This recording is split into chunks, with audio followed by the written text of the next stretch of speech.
सो भाई ये है XUV 700। अगर आज के टाइम में बात करें तो सबसे ज़्यादा पॉपुलर भी और कह सकते हैं कहीं ना कहीं आजकल थोड़ी बहुत बदनामी भी मिल रही है इसको। तो क्यों बदनामी मिल रही है और क्या, अगर आज आप कोई भी XUV 700 लेने की सोच रहे हो, आपको पता ही होगा 1.5 साल की वेटिंग है, ठीक है, सबसे पहले तो। लेकिन भाई लगती बहुत ही प्यारी है। मतलब अगर आप कोई भी कार लेने जा रहे हो आजकल 15 लाख से लेके 25 लाख तक, तो उसमें किसी भी बजट में आप जा सकते हो और आपको ये कार देखने को मिल जाएगी आपके बजट के अंदर। बहुत सारे इसके वेरिएंट आते हैं, आपको पेट्रोल में भी मिल जाएगी अगर आप 15 लाख तक जा रहे हो, और अगर आप डीजल में जा रहे हो तो आपको 16-17 लाख में भी अच्छे खासे इसके वेरिएंट देखने को मिल जाएंगे। लेकिन क्या ये वर्थ इट है लेना, इस पे इतने पैसे लगाने वर्थ इट हैं? और जो इसका टॉप वेरिएंट है जिसमें आपको एडास देखने को मिलता है AX7, क्या वो प्रैक्टिकल है कहीं ना कहीं? वो सारी बातें आज हम पूछेंगे इसके ओनर से, क्योंकि ये गाड़ी चल चुकी है 8000 किलोमीटर ऑलमोस्ट। ये गाड़ी लद्दाख भी जा चुकी है और ये गाड़ी बहुत सारी ट्रिप्स कर चुकी है। तो सारी बातें आज हम पूछते हैं ओनर से, वन एंड ओनली दिवेश भैया। उनकी ये कार है, आप लोगों को पता ही होगा, बहुत लोगों को जो DV कार एंड बाइक को सब्सक्राइब करके रखे हैं। तो भैया आज हम सबसे पहले इसके बाद जो करेंगे ना, वो करेंगे नेगेटिविटी की, क्योंकि मैंने बहुत सारे आजकल देखा कि सब बोल रहे हैं कि भाई गाड़ी अच्छी नहीं है, गाड़ी में कमियां ही कमियां हैं, और महिंद्रा ने सिर्फ एडवर्टाइजिंग में पैसा दिया है, गाड़ी में कोई पैसा नहीं लगाया। तो मैं आपसे पूछना चाहता हूँ कि अगर हम बात करें कॉमन लाइफ की, तो इसके सबसे जो मेजर नेगेटिव पॉइंट्स हैं वो क्या है, वो हमें सबसे पहले बता दो। देखो, नेगेटिव हर गाड़ी में होते हैं, पर आप प्रैक्टिकल नेगेटिव के ऊपर बात करेंगे जो प्रैक्टिकली सही में है इसमें नेगेटिव। वैसे इसमें कोई ऐसे नेगेटिव नहीं है। वो तो अब ये वाली बात है कि वो अपनी पसंद वाली बात है। जैसे कि ये लाइट है, हो सकता है किसी को लाइट ही ना पसंद आए, वो लाइट चेंज करवा दे, ठीक है, सही बात। तो वो कोई नेगेटिव नहीं हो सकता, ठीक है। वो तो भाई तूने पहले गाड़ी देखनी चाहिए लेने से पहले, तो हिसाब से लो। तो जो प्रैक्टिकल नेगेटिव इस गाड़ी में वो वाली हम बात करेंगे। तो ये सबसे देखो मेन चीज़ है, मेरे को लगती है वो है, और बहुत छोटी छोटी चीज़ें, कोई ज़्यादा बड़ी चीज़ नहीं है। क्योंकि अगर बड़ी चीज़ होती तो भाई इस गाड़ी पर 1.5 साल की वेटिंग हो ही नहीं सकती, साफ सीधी बात है, ठीक है। इतने सारे लोग इसको लेना चाहते हैं तो कुछ तो वजह होगी कि कोई भी आदमी जब 15 से 25 लाख रुपए, अब तो 30 लाख तक भी पहुंच जाती है, 30 लाख तक खर्च कर रहा है, तो वो पूरी सोच समझ के लेता। नहीं तो 30 लाख रुपए ऐसे फालतू में तो उसमें पड़े नहीं है कि भाई चलो ऐसे ही ले लो, कोई बात नहीं। तो वो वाली बात है। तो प्रैक्टिकल में देखो कुछ चीज़ें छोटी मोटी, एक तो इसको देखो चार्जर का है, इसमें वायरलेस चार्जर दिया हुआ पर वो बहुत स्लो है, ठीक है। पर उसमें जो वहाँ पे पोर्ट है, आगे आप देखोगे तो आगे ना इसमें USB के 2 पोर्ट दिए हुए हैं। जो बीच वाली रो है, मिडिल रो है, उसमें आपको Type C का पोर्ट दिया हुआ है, और सबसे थर्ड रो में जाके आपको जो है जो सिगरेट लाइटर वाला पोर्ट आता है, जो 12 वोल्ट का जो चार्जिंग का पोर्ट आता है, वो आपको सबसे थर्ड रो में जाके दिया है। जबकि वो फर्स्ट रो में भी मतलब ड्राइवर के पास देना चाहिए, क्योंकि भाई कभी कभी बहुत सारी चीज़ ऐसी होती है जो उसी से चलती है, जैसे कि टायर इन्फ्लेटर वगैरह होता है, वो सब चीज़ उससे चलती हैं। बहुत सारी चीज़ होती है कि हम उससे चला पाते हैं, तो वो सब चीज़ें वहाँ दी नहीं है। वहाँ 2 USB पोर्ट दे दिए, और 2 USB के बाद पीछे वाली जो रो है उसमें Type C दे दिया। अब Type C हर किसी के पास नहीं है। बीच वाली रो वाले को अगर चार्ज करना है तो उसको अपना मोबाइल आगे लगाना पड़ेगा, तो ये वाली बात है। और थर्ड रो में ये कर दिया कि वो सिगरेट वो वाला वो दे दिया, लाइट 12 वोल्ट का सॉकेट दे रखा है। वो चीज़ है कि भाई दिया सब कुछ है, पर बहुत ही अलग अलग जगह पे दे दिया है, तो ये थोड़ा सा चेंजेस करने की ज़रूरत थी। उसके अलावा इसमें देखो मैं बात करूँ तो एडास वगैरह, तो एडास मुझे देखो कहने को बहुत लोगों के लिए प्रॉब्लम भी हो सकता है, बहुत लोगों को ये फ़ायदा भी हो सकता है। इसमें कोई वो नहीं है, एडास बढ़िया चीज़ है, सब कुछ सेफ्टी फीचर्स दिए हुए हैं इसमें। पर बहुत सारी चीज़ें ऐसी हैं कि जैसे आप क्रूज़ कंट्रोल लगाते हो, तो क्रूज़ कंट्रोल में आप पे कोई ऐसा ऑप्शन नहीं है कि आप एडास को बंद करके क्रूज़ कंट्रोल को ऑन कर लो। मतलब कि अगर आपको क्रूज़ कंट्रोल चलाना है तो आपको इमरजेंसी ब्रेकिंग ऑन करनी ही पड़ेगी। तो कभी कभी क्या होता है कि नहीं भाई, हम चाहते हैं कि गाड़ी जैसे नॉर्मल क्रूज़ कंट्रोल होता है वैसे चलाएं, ठीक है, तो आप वैसे नहीं चला सकते, आपको इमरजेंसी ब्रेकिंग ऑन करनी पड़ेगी। तो गाड़ी अपने हिसाब से ब्रेक लगाएगी, फिर स्पीड करेगी सामने वाली गाड़ी के हिसाब से, वो वैसे ही क्रूज़ कंट्रोल ऑन रहेगा जैसे कि एडेप्टिव क्रूज़ कंट्रोल होता है, वही चलेगा, आप नॉर्मल वाला नहीं चला सकते। तो कभी कभी होता है कि नहीं भाई, हम नहीं चाहते कि सामने वाली गाड़ी को देख के ब्रेक लगाए, खुद ही हम अपने हिसाब से ब्रेक लगाएंगे, तो वो चीज़ आप इसमें नहीं कर सकते, ये भी इसमें एक प्रॉब्लम है। उसके बाद इसमें एक जो प्रॉब्लम है वो बहुत लोगों को लगती है जैसे सस्पेंशन में से आवाज़ बताते हैं, ठीक है, ये वाली जो मैंने बहुत सुनी है कि बहुत ज़्यादा आवाज़ करते हैं, सस्पेंशन इसकी आवाज़ करते हैं और वो सब चीज़ें करते हैं। तो भाई मैं अब सही बताऊँ तो उसके सस्पेंशन कोई ऐसी आवाज़ नहीं करते। मेरे पास BMW भी रह चुकी है, मतलब मैंने BMW चलाई है, तो उसमें भी लगभग कुछ ऐसे ही सस्पेंशन आते थे। तो मैंने जब लग्जरी एक बार फील करी, मैंने चलाई है काफ़ी टाइम तक, लगभग मैंने 20 किलोमीटर चलाई थी वो गाड़ी। तो 20 किलोमीटर चलाने के बाद मुझे पता चल गया था कैसा है, तो वैसे ही सस्पेंशन कुछ इसके अंदर है। और मतलब BMW वाले तो उसकी आवाज़ जो है कि हाँ इससे थोड़ी कम आती थी, पर आती उसमें भी थी। ये जो आवाज़ है ना, जो आप गड्ढों पे, जो छोटे बड़े गड्ढों पे हल्की सी आवाज़ आती है, वो आती उसमें भी थी, क्योंकि ये एक बेस जैसी आवाज़ है, कोई वैसी आवाज़ नहीं है कि भाई उसमें से आवाज़ कट की आवाज़ आ रही है। वो एक बेस ही के गड्ढे पे गया, पता चला कि हाँ आवाज़ जैसे सस्पेंशन नॉर्मल करते हैं। पर सारा खेल क्या है कि इसके सस्पेंशन आपको फील नहीं होने देते। जब फील नहीं होते तो लोगों को लगता है कि फील हो नहीं रहे और आवाज़ आ रही है, तो आवाज़ किस बात की आ रही है। पर भाई देखा जाए तो गड्ढे पर गया है ना, वो नीचे गड्ढा था, इस वजह से आवाज़ आई है वो, तो नॉर्मल सी बात है, हर गाड़ी में आती है, तो ऐसा कुछ है नहीं। और भाई इस गाड़ी को भी लगभग मैं 8 किलोमीटर चला चुका, तो उस हिसाब से प्रैक्टिकली मैं बता रहा हूँ, ठीक है। बाकी और देखो इसमें कमियों की बात करें तो देखो अंदर जो IRB है इसका, उसमें वो ऑटो डिमिंग देना चाहिए था।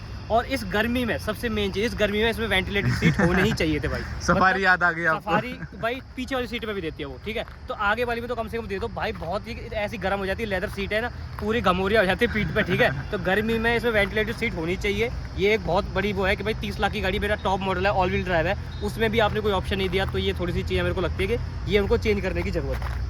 बाकी लेकिन अगर इतनी सारी चीज़ें दे रहे हैं तो कहीं ना कहीं ये चीज़ें सारे ओनर्स को पहले से पता थी कि इसमें ये नहीं आ रहा है, लेकिन अब हम ले लिए क्यों कहीं ना कहीं हमें बात बोल सकते हैं कि एडास की वजह से काफ़ी कुछ चीज़ें इसमें कम करी गई हैं, क्योंकि वो एडास दे रहे हैं, एक नया फीचर ला रहे हैं मार्केट में।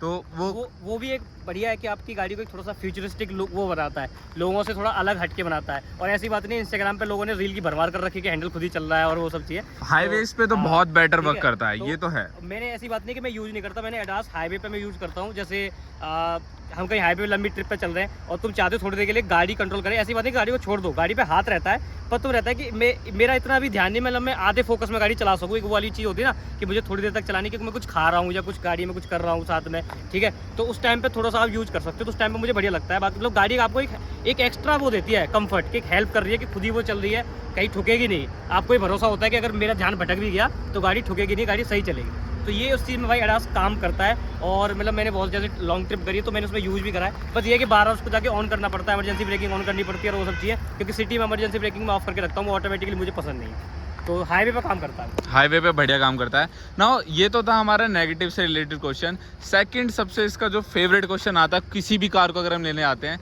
कि भाई एवरेज क्या है, तो आपने इसको पहाड़ों पे चला लिया है, आपने इसको हाईवे पे चला लिया है, मैं आपसे पूछूंगा कि आपको क्या एवरेज दे रही है आपकी कार, और क्या जो बंदा 15-16 लाख पे अगर इसका डीजल वेरिएंट लेने जाता है तो उसकी जेब पे भारी पड़ने वाली है, या उसको आराम से जैसी दूसरी कार देती हैं, चाहे हम क्रेटा की बात कर लें, हम हैरियर की बात कर लें, वही वाला इसमें एवरेज मिलने वाला है? देखो एवरेज में साफ सीधी बात है, महिंद्रा कभी भी अपनी गाड़ी को एवरेज के हिसाब से वो डिजाइन करता नहीं। वो एक पावरफुल इंजन देने की कोशिश करता है अपने सेगमेंट में, सबसे ज़्यादा पावरफुल इंजन बनाने की कोशिश करता है उस सेगमेंट में। तो एवरेज के हिसाब से कभी उसने गाड़ी डिजाइन नहीं करी। कोई भी आप एसपी ऐसी भी उठा के ले लो, कभी भी ऐसा नहीं होता कि बहुत एफिशिएंट गाड़ी वो बनाता है, नॉर्मल होता है। तो इसका एवरेज मेरे को सही लगता है। कोई ये बोलता है कि जैसे बहुत कम एवरेज है, तो मेरे को ऐसा भी नहीं लगता इसका बहुत कम एवरेज है।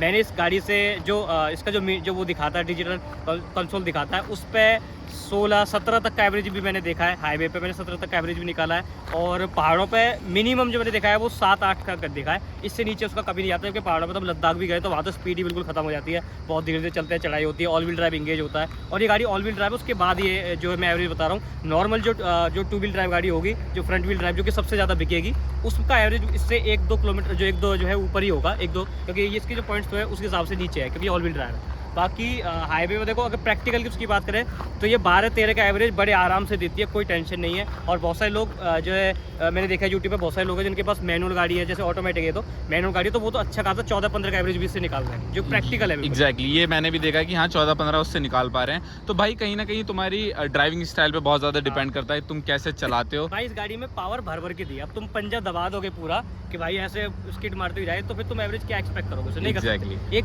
गाड़ी को उस हिसाब से चलाना पड़ता है, मशीनरी है। अब तुम उसकी लेके रखोगे तो वो भी तुम्हारी फिर ऑयल की लेके रखने की तरह होगी, तो वो वाली चीज़ है कि भाई बराबर वो तो बैलेंस बनाना पड़ेगा तुमको। सही बात। तो जैसे आपने अभी मेंशन करा कि ये है ऑल व्हील ड्राइव और ये लद्दाख गई थी, तो मैं पूछना चाहता हूँ कि कुछ ही % ऐसे लोग होते हैं जो ऑल व्हील ड्राइव के लिए फ़ैन होते हैं, तो उनको आप क्या सजेस्ट करोगे कि ऑल व्हील ड्राइव जो आपने एक्सपीरियंस करा है, कि ऑल व्हील ड्राइव की इसकी परफॉर्मेंस कैसी रही ऑफ रोडिंग में, या फिर ओवरऑल क्या इसकी परफॉर्मेंस रही अगर हम इसे एज अ ऑफ रोडर देखें तो?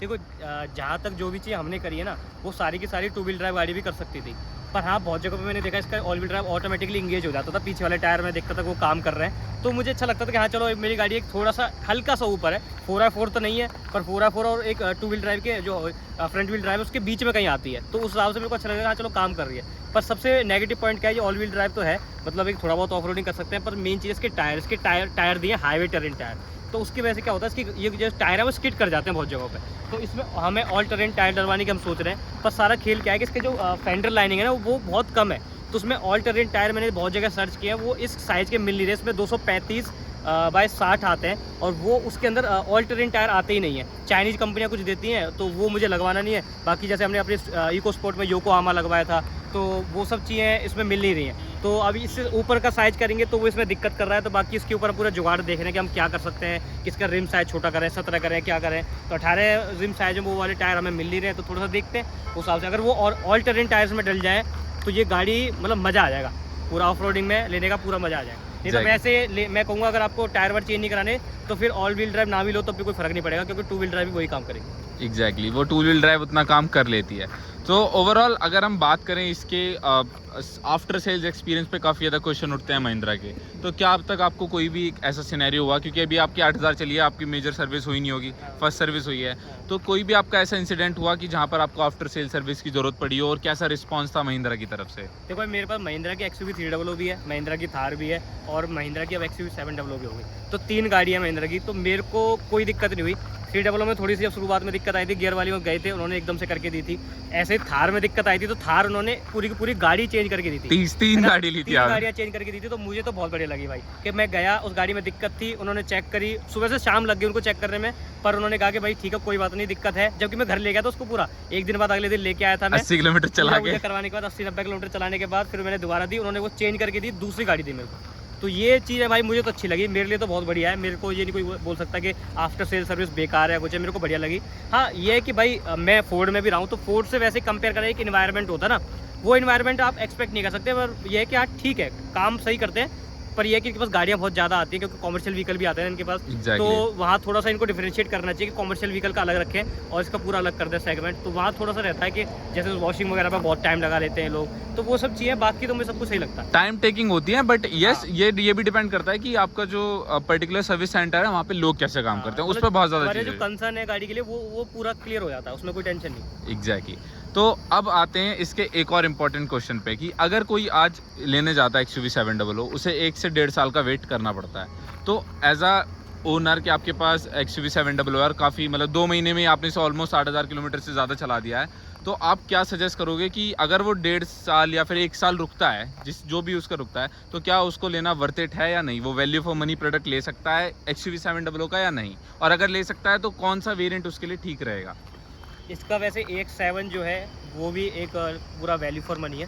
मैंने जो लिया है ना, ये भी इस सेगमेंट में कोई भी पहली बात तो ऑल व्हील ड्राइव ही नहीं आती, तो मेरे लिए तो ये भी वैल्यू फॉर मनी है। क्योंकि अगर जाओगे इसके ऊपर तो जीप कंपास पे जाना पड़ेगा, वो 4x4 में आ जाती है, तो वो वाली चीज़ है। उसके हिसाब से ये वैल्यू फॉर मनी लगी मेरे को, और मेरे को सही पड़ी थी उस टाइम पे। मेरे को ये पड़ी थी लगभग 26.5-27 के करीब पड़ी थी मेरे को। अब थोड़ी महंगी है, अब तो 29 से 29.5 के करीब हो गई है, 29 के आसपास, ठीक है। तो और कुछ टाइम में 30 भी हो जाएगी, कोई बड़ी बात नहीं है। तो उस हिसाब से मुझे तो वैल्यू फॉर मनी लगी पूरी तरीके से। बाकी जिन लोगों ने उस टाइम बुक कराई थी उनको भाई वेट करना चाहिए, गाड़ी बहुत बढ़िया है, आपको बहुत मजा आने वाला है। बहुत लोगों ने ऐसे कैंसिल करी बुकिंग वगैरह सुन के। भाई जब तक तुम उसे देखोगे नहीं ना गाड़ी को, तुम चलाओगे नहीं तो मज़ा नहीं आएगा। और ये सबसे बड़ी बात क्या है, ये पहला स्लॉट है, पहले स्लॉट में गाड़ियों में भाई दिक्कत आती है। ये तो छोड़ ही दो, तुम फॉर्च्यूनर में ले लो भाई, मशीन ही है, किसी में भी दिक्कत आ सकती है। मैंने बहुत सारी ऐसी न्यूज़ भी देखी है, एक फॉर्च्यूनर दिक्कत हो गई थी, तो उस बंदे ने कचरा भर दिया था फॉर्च्यूनर में, और वो शोरूम के बाहर खड़ी कर दी थी कि ये गाड़ी तो कचरा है, क्योंकि भाई उसके पर्टिकुलर उसकी गाड़ी में दिक्कत आ रही थी ना, इसलिए तो उसको लगा कि सारी ऐसी है। तो ऐसा नहीं होता, किसी की गाड़ी में अगर पर्टिकुलर दिक्कत आई तो जरूरी नहीं कि सबकी में वो चीज़ आ रही है। और ये तो वैसे ही फर्स्ट बैच के, तो इसमें भाई शुरुआत में ये सोच लो कि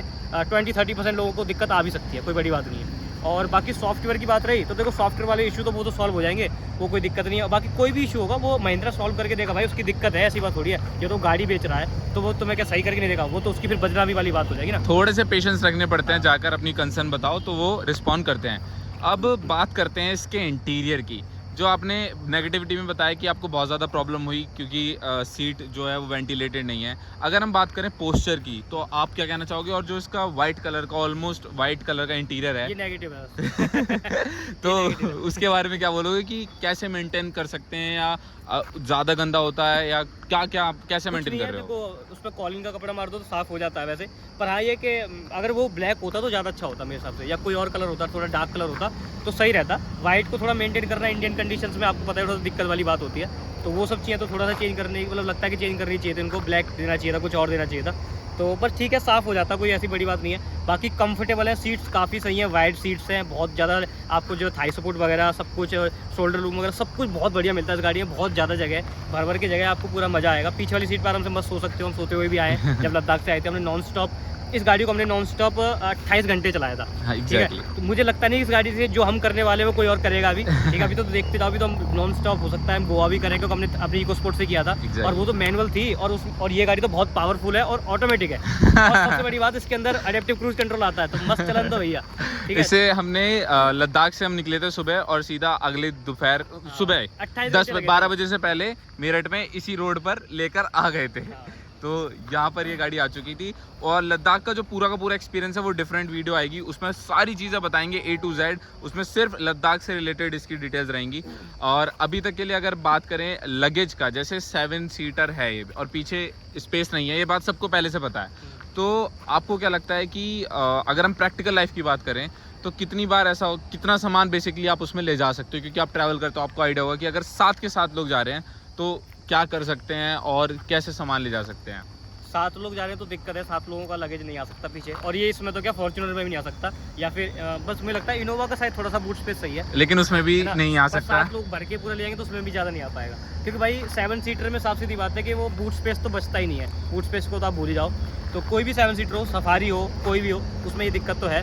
तो हाँ, ये है कि आप 6 ही लोग लेके जाओ और एक सीट फोल्ड कर दो और बाकी सामान उसमें रख के ले आ सकते हो। बाकी हम तो प्रेफर करते हैं कि 5 लोग ही जाएं, ठीक है, क्योंकि 5 लोगों में ज़्यादा बढ़िया रहता है। पीछे वाली सीट को आप फोल्ड कर दो, उसमें सामान रख दो, और जब 6 या 7 लोग हैं तो छोटी मोटी ट्रिप आप कर सकते हो कि यहाँ से ऋषिकेश जाना 200 किलोमीटर 250 किलोमीटर का, आप सुबह जाओगे अगले दिन आ जाओगे, वो उसमें कोई दिक्कत नहीं है। जहाँ पे लगेज का काम नहीं है वहाँ आप जा सकते हो। ओके, सो इस वीडियो में भाई इतना ही था, जो भी हमारे छोटे मोटे क्वेश्चंस थे जो कि आजकल बहुत ज़्यादा पॉपुलर चल रहे हैं, एवरेज से रिलेटेड, नेगेटिव से रिलेटेड, वो सारी चीज़ें हमने भैया से पूछ ली हैं। और बाकी इसकी जो मेजर सर्विस आने वाली है उसकी भी वीडियो हम लेके आएंगे 10,000 किलोमीटर वाली, जिसमें हमें पता चलेगा कि क्या क्या चीज़ें करते हैं। नाउ अब बात कर लेते हैं जो कि इस गाड़ी में काफ़ी लोगों के साथ अभी नहीं हुआ होगा, क्योंकि उन्होंने इतनी गाड़ी चलाई नहीं होगी। डीजल की मैं बात कर रहा हूँ। इसके अगर हम DF की बात करें तो उसकी परफॉर्मेंस या फिर उसमें कोई इशू आपको देखने को मिला, क्योंकि काफ़ी लोगों को वो देखने को मिला है। 8,000 किलोमीटर में आपका कैसा एक्सपीरियंस रहा इसका? अभी 8 किलोमीटर चली है, इसमें अंदर एक्चुअली कैसे दिखाता है कि कितना आपका DF बचा है, तो इसमें अभी भी 30% बचा हुआ है DF, और जबकि गर्मी में गाड़ी खड़ी भी रहती है, और हम तो लद्दाख वद्दाख बहुत जगह लेके गए, वहाँ हीटर वीटर भी चला है, उस हिसाब से सही है। अभी 2,000 किलोमीटर चलना है इसको, और 2,000 में 30% तो बहुत है इसके लिए, 70 में होना चाहिए था वैसे तो। एग्जैक्टली सही है, तो उस हिसाब से मेरे को कोई दिक्कत नहीं लगी, कोई दिक्कत अभी तक आई नहीं है इसमें, और जो आगे आएगी वो हम आपको शेयर कर देंगे, ब्लॉग में दिखा देंगे, यहाँ दिखा देंगे, वो कोई दिक्कत ही नहीं है। कि भाई देखो, जो हमारे साथ होता है हम रियल बोलते हैं, इसमें कोई वो बात नहीं है कि मेरे पे ये गाड़ी तो मैं इसकी तारीफ करूँगा। कमियाँ इसमें जो है मैं आपको बताता हूँ कि भाई कमियाँ, जैसे इसमें जो फेंडर लाइन है वो थोड़ी सी चेंज होनी चाहिए थी कि भाई जब बड़े टायर डलवा सके, वो थोड़ी सी दिक्कत है इसमें, वो नहीं करवा सकते। और सीट्स की दिक्कत है इसमें। उसके अलावा मतलब ऐसी बहुत सारी छोटी छोटी चीज़ें हैं जो मतलब थोड़ी सी चेंज मतलब करनी चाहिए थी, उनको ध्यान देना चाहिए था। IR भी हम चेंज करना चाहिए था, वेंटिलेटर सीट देनी चाहिए थी। तो जो कमियां हैं वो कमियां हैं। और जैसे 360 कैमरा है, वो एक बहुत अच्छी चीज़ लगी मेरे को। 360 कैमरा क्वालिटी काफ़ी बेटर है, क्वालिटी बहुत अच्छी है 360 कैमरा की। बाकी जो इसकी स्क्रीन है उसमें अभी तक भी एप्पल कारप्ले नहीं दिया इन्होंने, जबकि वो अपडेट कमिंग सून है वो। भाई हम अभी से चला रहे गाड़ी को, पता है एप्पल कारप्ले है नहीं, और हमारे पास सारे फ़ोन ही iPhone है, तो हम कैसे कनेक्ट करें? एंड्रॉइड वाले कनेक्ट कर सकते हैं, हम कर ही नहीं सकते। तो ये थोड़ा सा भेदभाव हो रहा है, महिंद्रा को थोड़ा सा करना चाहिए जल्दी। वैसे आएगा उसका अपडेट अभी जल्दी, पर ठीक है, यही थोड़े से चेंजेस है, बाकी तो ठीक है। बाकी जो कुछ होगा कमी आपको बता ही देंगे बाकी। I know you told your friend you're not okay, and tell me what's wrong and why you never said you felt that way.